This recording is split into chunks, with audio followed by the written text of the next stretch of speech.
نحمده ونصلي ونسلم على رسوله الكريم اما بعد فاعوذ بالله من الشيطان الرجيم بسم الله الرحمن الرحيم ان الله وملائكته يصلون على النبي يا ايها الذين امنوا صلوا عليه وسلموا تسليما اللهم صل على محمد وعلى ال محمد كما صليت على ابراهيم وعلى ال ابراهيم انك حميد مجيد اللهم بارك على محمد وعلى ال محمد كما باركت على ابراهيم وعلى ال ابراهيم انك حميد مجيد.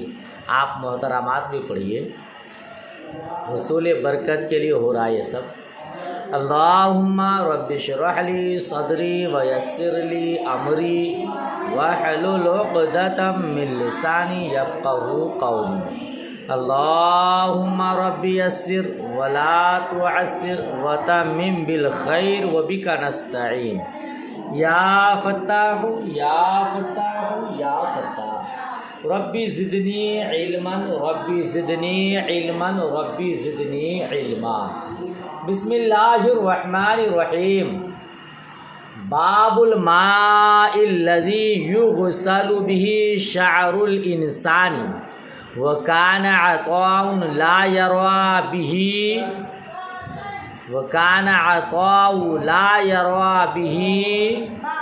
بأسا ان يتخذ منها الخيوط والجبال وسور الكلاب وممرها في المسجد. وقال الزهري إذا بلغ في أناء ليس له وضوء غيره يتوضأ به.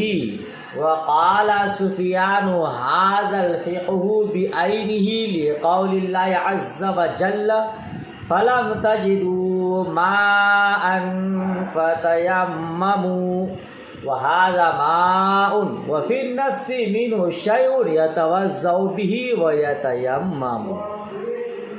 یہ باب ہے, بتائیے, حدیث نہیں. باب ہے اس پانی کے بارے میں جس سے انسان کا بال دھویا جائے. یہ باب ہے دھویا جائے. حضرت عطا رضی اللہ تعالی عنہ اس میں کوئی حرج نہیں جانتے تھے کہ انسان کے بال سے دھاگے اور رسیاں بنائی جائیں.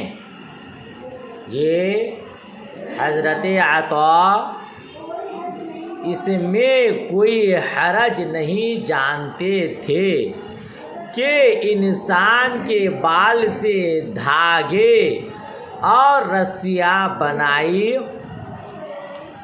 جائیں. ٹھیک ہے. وہ سور الکلاب اور کتے کے جوتے کے بارے میں اور اس کا مسجد میں گزرنے کے بارے میں. یہ کتے کے جوتے اور اس کے مسجد میں گزرنے کے بارے میں. اور حضرت زہری نے فرمایا جب کتا برتن میں منہ ڈال دے, جب کتا اور اس کے علاوہ وضو کے لیے کوئی پانی نہ ہو تو اسی سے وضو کرے. جی ہو گیا. حضرت زہری نے فرمایا جب کتا برتن میں منہ ڈال دے اس کے علاوہ وضو کا کوئی پانی نہ ہو تو اس سے وضو کرے. ترجمہ سنیے نا, ابھی کنفیوز نہ ہوئیے آپ, ٹینشن نہ لیجیے. ترجمہ سنیے پھر وضاحت کرتا ہوں. ہر ایک تعلیق کی الگ الگ وضاحت کروں گا انشاءاللہ. وقال سفیان هذا الفقه بعینه. اور حضرت سفیان ثوری نے کہا, اور حضرت سفیان ثوری نے یہی, جی نہیں آیا آواز, اور سفیان ثوری نے کہا یہی قرآن مجید سے سمجھ میں آتا ہے. یہی قرآن مجید سے اللہ عز و جل کے قول فلم تجدوا ماء فتیمموا کے سبب، یہ فتیمموا کے یعنی رب نے کیا فرمایا، اگر تم پانی نہ پاؤ تو تیمم کرو، تو اس سے یہی سمجھ میں آ رہا ہے وَهَذَا مَاءٌ، اور یہ پانی ہے، وَفِي النَّفْسِ مِنْهُ شَيْءٌ، اور اس میں یا اس سے دل میں کچھ کھٹک ہے، اور یہ پانی ہے اور اس سے دل میں کچھ کھٹک ہے، تو اس پانی سے وضو بھی کرے اور تیمم بھی۔ یہ پورا باب ہوا جی، یہ باب ہے نا۔ حضرت عطا نے فرمایا ہے، حضرت عطا اس میں کوئی حرج نہیں جانتے تھے کہ انسان کے بال سے دھاگے اور رسیاں بنائی جائیں۔ یہاں 3 تعلیقات ہیں، یہ حضرت عطا رضی اللہ تعالیٰ عنہ کی تعلیق ہے۔ تعلیقات امام بخاری کے متعلق آپ جانتے ہیں، جس کو بغیر سند کے کسی کے قول کو نقل کر دیا جائے اسی کو تعلیق کہتے ہیں۔ حضرت عطا رضی اللہ تعالیٰ عنہ کی یہ تعلیق ہے۔ اس کو بیان کرنے سے امام بخاری علیہ رحمہ کا مقصد کیا ہے؟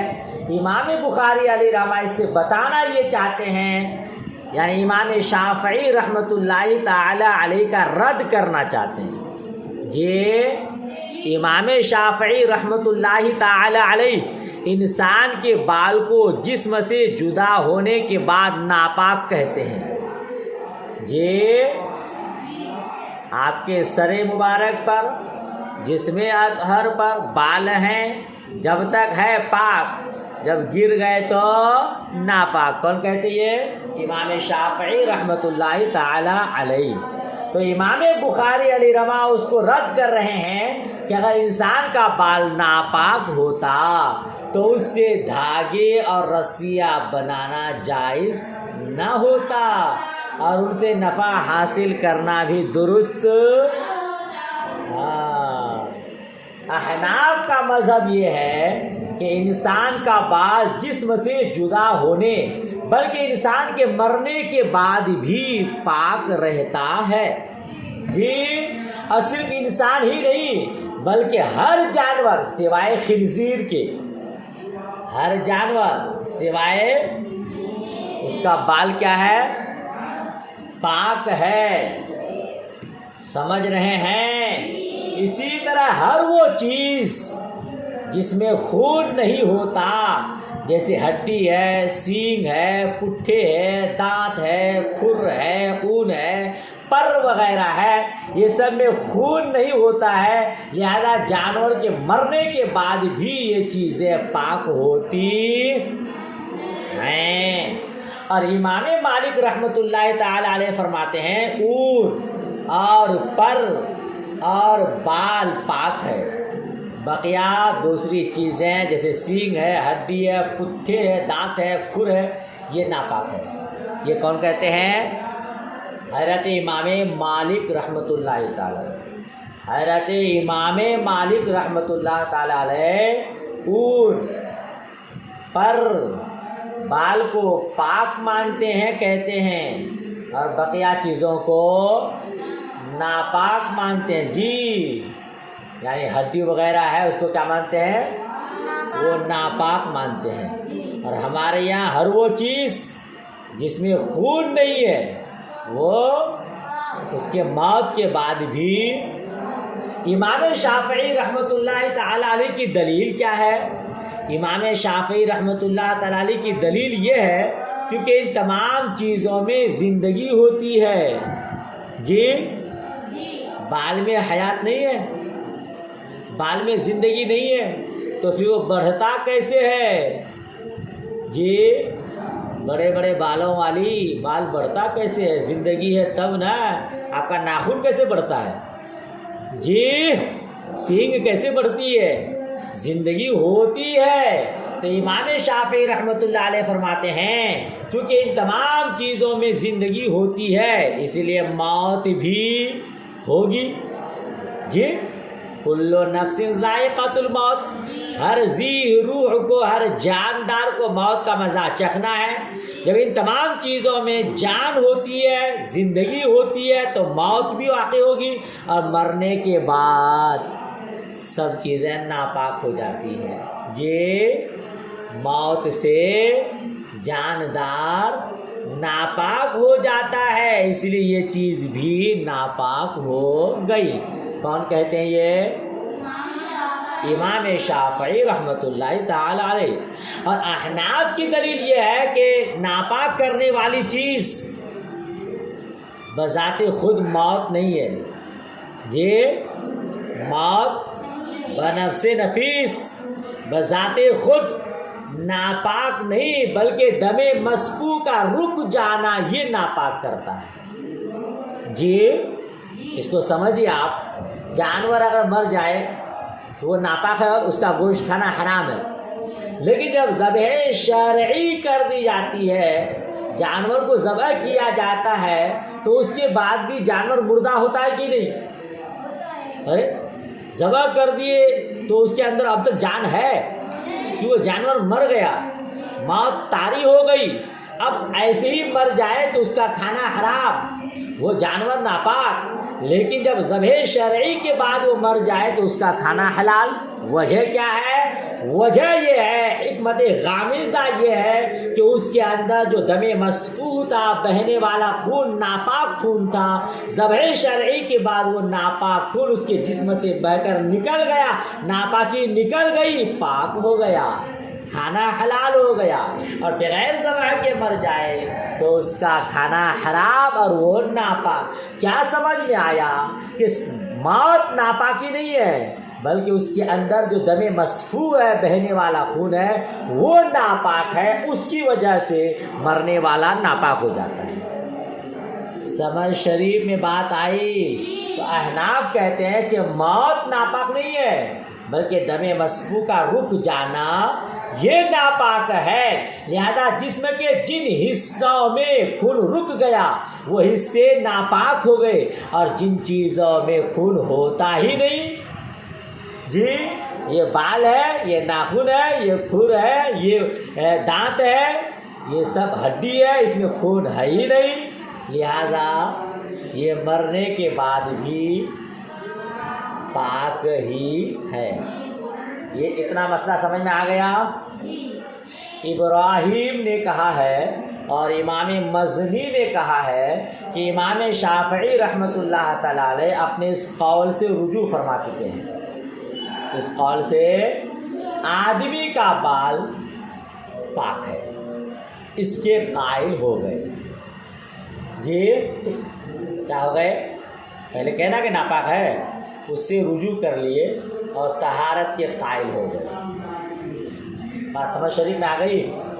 اچھا، ابھی آپ آگے اب پڑھیں گے، اور انسان کے بال کے متعلق گفتگو چل رہی ہے۔ اب اگر کوئی یہ پوچھے کہ مصطفیٰ کریم صلی اللہ تعالی علیہ وسلم کے منہ مبارک شریف کے بارے میں آپ کیا کہتے ہیں؟ جی تو ہم احناف تو خیر انسان کے بال کو پاک کہتے ہیں، تو پھر مصطفیٰ کریم کے بال کے متعلق ہمارا بھی یہی ہوگا۔ لیکن امام شافعی رحمۃ اللہ تعالیٰ علیہ جو کہتے ہیں کہ ناپاک ہے، بعد میں تو خیر رجوع کر لیے، تو اس متعلق کیا کہیں گے؟ جی تو بعض شوافی نے حضور اقدس صلی اللہ تعالی علیہ وسلم کے منہ مبارک کی بحث چھیڑ دی۔ سلسلہ یوں پیدا ہوا، شوافی پر معارضہ کیا گیا کہ حضور نبی مکرم صلی اللہ تعالی علیہ وسلم کے منہ مبارک کے بارے میں کیا کہتے ہو؟ اس کے جواب میں انہوں نے یہ کہا معاذ اللہ کہ جس طرح عام انسان کا بال ناپاک، اسی طرح مصطفیٰ کریم کا بال بھی معاذ اللہ ناپاک۔ سمجھ رہے ہیں؟ جی حالانکہ وہ کیا ہے؟ پاک ہے۔ بعد میں امام شافعی رحمۃ اللہ تعالیٰ نے خود رجعت کیا ہے، رجوع کیا ہے نا۔ ابھی آپ باب پڑھیں گے آگے اور احادیث پڑھیں گے، مصطفیٰ کریم کے منہ مبارک کو تبرکاً صحابہ کرام نے حاصل کیا، اور تبرکن برکت حاصل کرنے کے لیے تقسیم بھی کیا۔ بھائی صاحب آپ منہ مبارک شریف کی بات کرتے ہیں، مصطفیٰ کریم کے فضلات بھی پاک ہے، پیشاب پاخانہ امتی کے حق میں پاک ہے۔ بہت سارے صحابہ کرام نے مصطفیٰ کریم کے خون کو پیا ہے، روایات بکثرت موجود ہیں۔ جی حضور کے جسم اقدس سے نکلے ہوئے مبارک خون کو صحابی نے، مثلا ابو طیبہ حجاب اور قریش کے ایک بچے نے اور حضرت عبداللہ بن زبیر نے مصطفیٰ کریم کے نکلے ہوئے خون کو پیا، جس کو بزار، طبرانی، حاکم، بہقی، ابو نعیم نے روایت کیا ہے۔ نام لکھنا چاہتے ہیں؟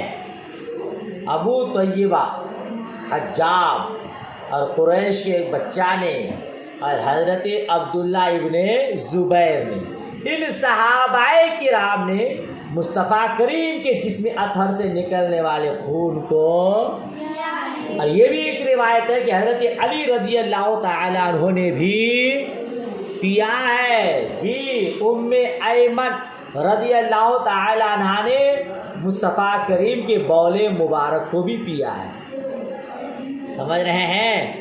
جیسا کہ ام ایمن کے بارے میں حاکم، دار قطنی، طبرانی، ابو نعیم نے روایت کیا ہے کہ ام ایمن نے مصطفیٰ کریم کا بول مبارک پیا ہے۔ اور ایک روایت یہ بھی ہے کہ حضرت ابو رافع کی زوجہ سلمہ نے غسالہ مبارک پیا مصطفیٰ کریم کا۔ جی تو حضور نے فرمایا اللہ نے تیرے بدن کو آگ پر حرام فرما دیا۔ کن سے فرمایا؟ ابو رافع کی زوجہ سلمہ سے۔ تو جی معلوم کیا ہوا کہ فضلات مبارک بھی پاک ہیں، مگر یاد رکھیے گا امتی کے حق میں، مصطفیٰ کریم کے حق میں پاک نہیں۔ مصطفیٰ کریم کے لیے آپ کا خود کے پیشاب پاخانہ وغیرہ یہ ناپاک ہے، مگر امتی کے حق میں وہ پاک ہے۔ جب یہ سب چیزیں پاک ہے تو منہ مبارک شریف کا کیا کہنا؟ سبحان اللہ۔ یاد رکھیے گا ہم احناف کا مسلک کیا ہے کہ انسان کے بال پاک ہیں، مرنے کے بعد بھی ہر جانور سوائے خنزیر کے اس کے بال پاک ہیں مرنے کے بعد بھی، مگر انسان کے کسی جز سے نفع حاصل کرنا جائز نہیں ہے، لہذا بال کی رسیاں بٹ کر ان میں جانور باندھا جائے جائز نہیں ہے۔ اس میں انسان کی تحقیر ہے، اس میں انسان کی تحقیر ہے۔ فقہاء نے تحریر فرمایا ہے کہ حجامت اور خط بنوانے کے بعد بال ناخن بے حرمتی کی جگہ نہ پھینکے جائیں، کہیں دفن کر دیے جائیں۔ پڑھے نا آپ لوگوں نے؟ ناخن وغیرہ کا اس کی بے حرمت، انسان کے کسی جز کی بے حرمتی جائز نہیں۔ یہ جو آپ نے پڑھا کہ رسیاں اور یہ بانٹنے میں کوئی حرج نہیں سمجھتے تھے، وہ ان کا موقف ہے، ان کا مسلک ہے۔ سمجھ رہے ہیں؟ ٹینشن نہ لیجیے، کنفیوز نہ ہوئیے۔ وہ حضرت عطا رضی اللہ تعالیٰ عنہ کا خود کا موقف ہے، اور وہ بتانا یہ چاہتے ہیں کہ یہ پاک ہے۔ سمجھ شریف میں بات آ گئی؟ اچھا، اور سور الکلاب و ممرها فی المسجد، اتنا تو ہو گیا نا؟ تو کتے کے جوتے اور اس کے مسجد میں گزرنے کے بارے میں دیکھیے گا، یہ باب کے تحت 3 حصے ہیں، 3 مسئلہ اس میں بیان کیا گیا۔ ایک مسئلہ یہ کہ انسان کے بال جی یا کتے کے بال پانی میں گر جائے، نہیں پہلا کیا تھا؟ حضرت عطا نے فرمایا کہ بال کے رسی بنانے میں اور اس میں کوئی حرج نہیں سمجھتے تھے۔ تو اس میں جسم سے جدا ہونے کے بعد انسان کے بال کا کیا حکم ہے وہ بتانا مقصد ہے، ٹھیک ہے؟ دوسرے کتوں کے جوتے کا حکم کیا ہے یہ بتانا مقصد ہے، سور الکلاب و ممرها فی المسجد، اس سے یہ بتانا مقصد ہے۔ اور تیسرا یہ کہ کتے مسجد میں گزریں تو مسجد کا کیا حکم ہوگا، سمجھ رہے ہیں؟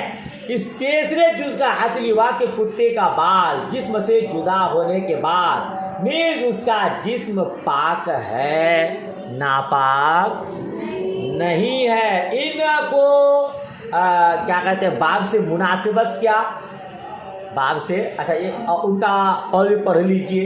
حضرت سفیان نے کہا نہیں حضرت زہری نے کہا کہ برتن میں کتا منہ ڈال دے تو اور اس کے علاوہ پانی نہ ہو تو اس سے وضو کرے، لیکن آپ جانتے ہیں کہ کتے کا جوتا ہم احناف کے یہاں ناپاک ہے۔ وہ حضرت زہری رضی اللہ تعالیٰ عنہ کا قول ہے، ان کا مسلک، ان کا موقف، سمجھ رہے ہیں؟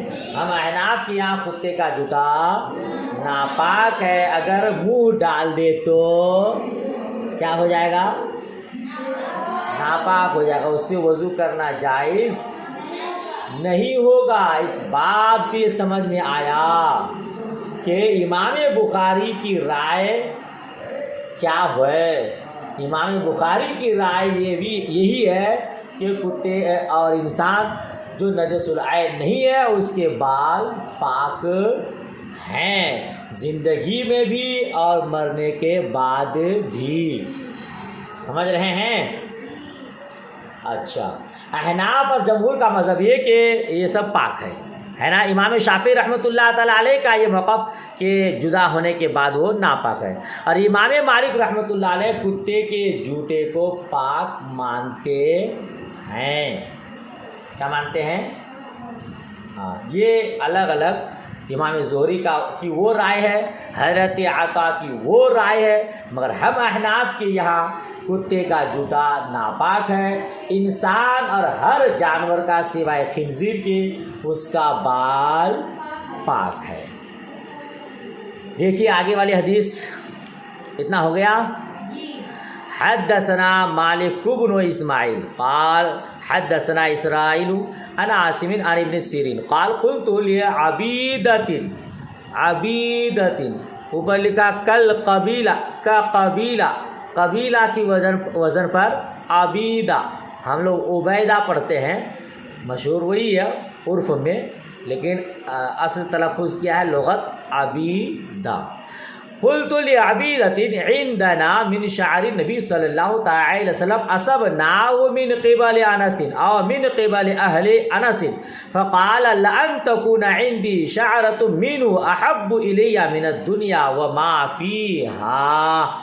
حضرت ابن سیرین رضی اللہ تعالی عنہ سے روایت فرماتے ہیں میں نے عبیدہ سے کہا، میں نے عبیدہ سے کہا، کیا کہا؟ عندنا من شعر نبی، میرے پاس یا ہمارے پاس نبی کریم صلی اللہ تعالی علیہ وسلم کے کچھ موئے مبارک ہیں جسے ہم نے حضرت انس یا حضرت انس کے گھر والے سے حاصل کیا ہے، جسے ہم نے حضرت انس یا حضرت انس کے گھر والوں سے حاصل۔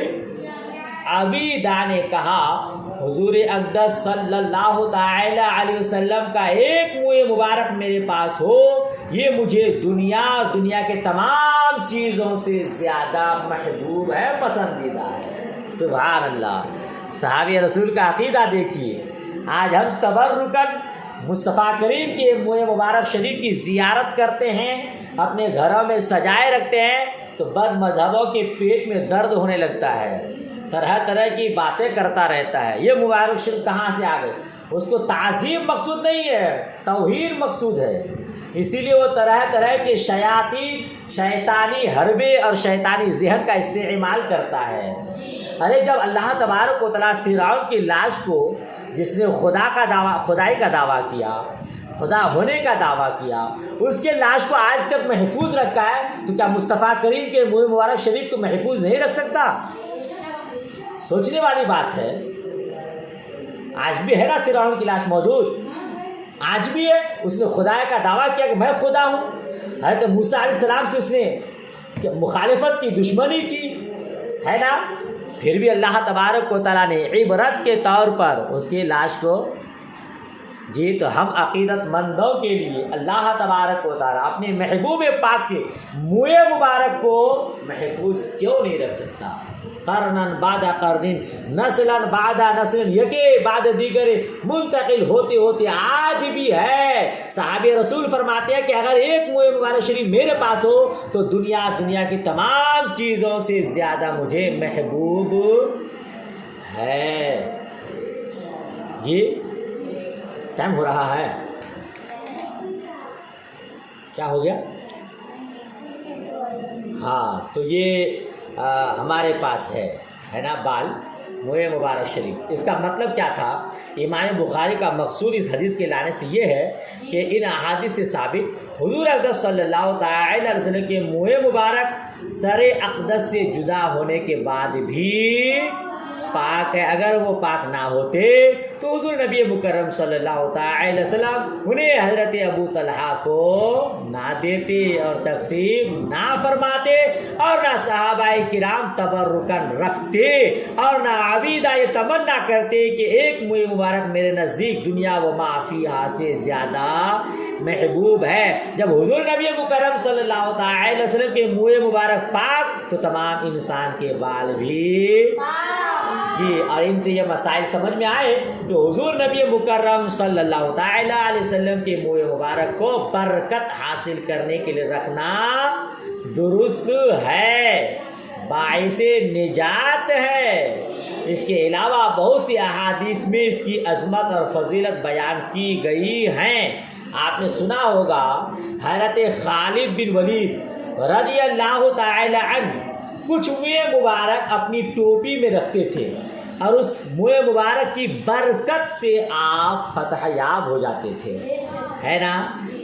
جنگ یمامہ میں آپ کی کلاه مبارک ٹوپی مبارک سر سے گر گئی، اس پر حضرت خالد نے بہت سخت حملہ کر دیا جس میں کئی صاحب شہید ہو گئے۔ اتنا سخت حملہ کہ ان کے ساتھیوں کو ناپسند ہوا۔ اس پر حضرت سیف اللہ، آپ کو سیف اللہ کا لقب ہے نا، اللہ کی تلوار ہے، آپ نے فرمایا میں نے اتنا سخت حملہ ٹوپی کی قیمت کی وجہ سے نہیں کیا، بلکہ اس میں منہ مبارک تھے، مجھے اندیشہ ہوا یہ کہیں مشرکین کے ہاتھ نہ لگے۔ جی کتنے برکت کے لیے رکھتے تھے، اب اس کی برکت سے آپ فتح یاب اور کامران و کامیاب ہوا کرتے تھے۔ منہ مبارک کی طرح جن چیزوں کو حضور صلی اللہ تعالی وسلم سے نسبت ہو گئی ان کو بھی تبرکن برکت حاصل کرنے کے لیے رکھنا درست بلکہ باعث ثواب باعث نجات ہے۔ علماء، مشائخ، نائبان رسول، اولیاء، صحابہ کے بھی تبرک کو رکھنا باعث برکت ہے۔ اور اس سے سمجھ میں آیا کہ مردوں کو سر منڈانا درست ہے، حضور نے منڈایا، گھنٹی لگ گئی، اللہ خیر فرمائے، اللہ خیر فرمائے۔ تو باب تو رہے گیا نا، ایک حدیث اور ہے، ایک حدیث پڑھا دو کم سے کم، ایک باب تو ہو جائے، اللہ رحم فرمائے، رحم فرمائے۔ عن انس ان رسول اللہ صلی اللہ تعالی وسلم لما حلق رأسه كان ابو طلحة اول من اخذ من شعره۔ حضرت انس بن مالک رضی اللہ تعالی عنہ سے روایت، رسول اللہ صلی اللہ تعالی علیہ وسلم نے جب حلق بنوایا، جی بال منڈایا، سر اقدس سے بال منڈایا، تو ابو طلحہ ہی پہلے وہ شخص ہیں جنہوں نے منہ مبارک لیا، پھر ابو طلحہ رضی اللہ تعالی عنہ سے دوسرے صحابہ کرام تبرکن برکت حاصل کرنے کے لیے اور آج بھی اللہ تبارک و تعالیٰ نے اپنے حبیب پاک کے منہ مبارک کو محفوظ رکھا ہے، اور خوش عقیدے مسلمان اس سے برکت حاصل کرتے ہیں۔ ماشاءاللہ، اللہ پاک اسی عقیدت و محبت میں ہمیں جلائے اور اس سے خوب برکتیں حاصل کرنے کی توفیق رفیق عطا فرمائے۔ بہت جلدی گھنٹی بج جاتی بھائی صاحب، اللہ خیر فرمائے۔ چلیے ہم گنہگار کو بھی دعائے خیر میں یاد رکھیے گا۔ اللہ حافظ، خدا حافظ۔